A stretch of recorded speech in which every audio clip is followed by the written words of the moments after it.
darkness in the rearview mirror. In the summer of 2013, I found myself driving home alone on Highway 902 from a party. It was almost midnight, and needless to say it was pitch black. As was usual at night, I was on edge. I had the radio off, and could hear nothing but the muffled roar of tires on pavement and the dull hum of the engine. I stole a glance into the middle rear view mirror, and saw nothing but darkness through the back window. I know that I looked backward and saw nothing. I'm sure of it. Just the seemingly endless blackness of the night. I remember it so clearly because not 10 seconds later a car passed me to the left. Headlights on. I had one of those sudden adrenaline rushes like when you think you see a person outside your bedroom window when it's just a tree, or when you start awake at night with the feeling of falling. 10 seconds earlier, nothing had been behind me. Suddenly, a car. I drove the rest of the way home shivering and knowing something was off. The next morning, I found 2 sets of scratches near the back of my van. One was on the left rear, one was on the right. The car was pretty old. They could have been there for months, but that was the first time that I distinctly remembered seeing them. In hindsight, there are 2 possibilities for what happened that night. Possibility 1.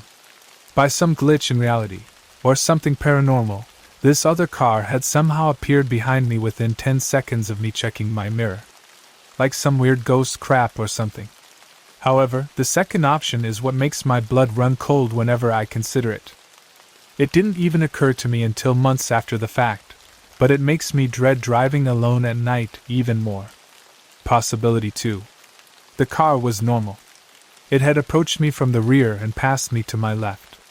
However, something large and wide, and as black as the night had been clinging to the rear of my car, obscuring my view through the window and leaving deep scratches on the sides. And I had inadvertently driven it home with me. Roommate troubles. This actually happened to me a few years back at the University of the Arts in Philadelphia. My sophomore year, I roomed with a girl named Kara. She was a jazz vocalist, but her main interest was opera.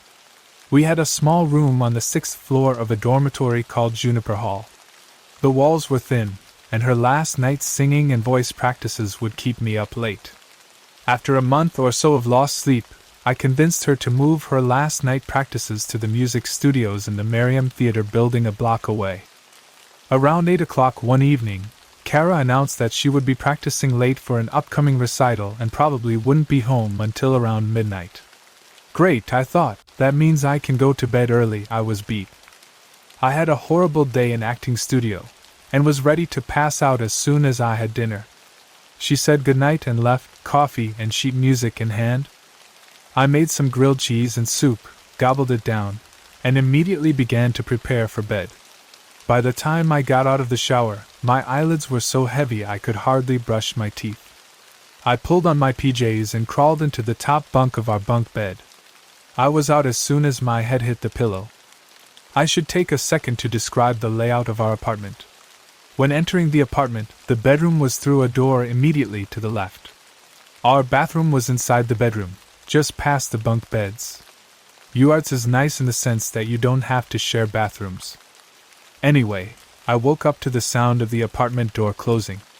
I opened my eyes and groggily checked my phone, midnight on the dot.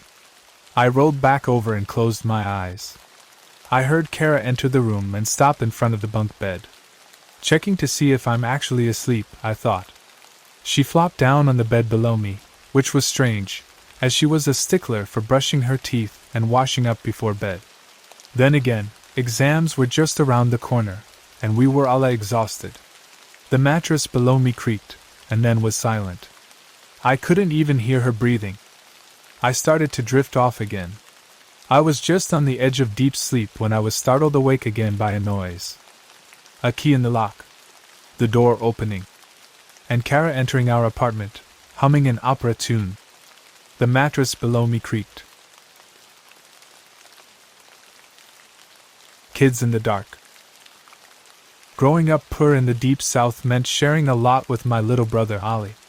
Most often, we'd pass toys, clothes, and skin conditions between us. Up until he was 6, we even shared a bed. Neither of us was happy about that. It was my 10th birthday when that changed. I got one present that year, and it was a bed of my own. Ollie was jealous right away, and I could understand why. He had to keep that half-broken down frame with the worn-out mattress. The one I'd gotten wasn't much better, but not being broken and worn was enough. Sleeping apart was a great feeling. It was freedom. No longer would I have to suffer the sudden and inexplicable kicks to the stomach. No longer would I wake up with Ollie's foot pressed into my neck like he'd stepped on Dracula the night before.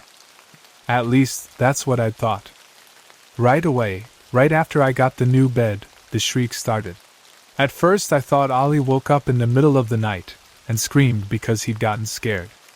Then, the sound echoed through the tiny room again, and I knew it wasn't a normal cry.